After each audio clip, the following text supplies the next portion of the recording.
কোরআন খুলে দেখুন, স্পষ্ট আল্লাহ বলছেন, ইন্নাল্লাহা ইনদাহু ইলমুস সাআহ ওয়া ইউনাজ্জিলুল গায়স ওয়া ইয়ালামু মা ফিল আরহাম ওয়া মা তাদরি নাফসুম মাযা তাকসিবু গাদা ওয়া মা তাদরি নাফসুম বিআইয়ি আরদিন তামুত।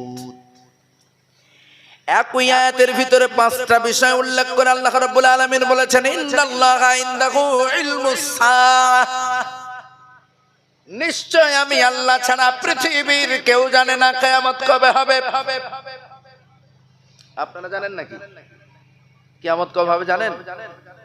হ্যাঁ, পৃথিবীর কেউ জানেন বলে মনে হয়? আল্লাহ নিজে বলছেন, আমি ছাড়া কেউ জানে না।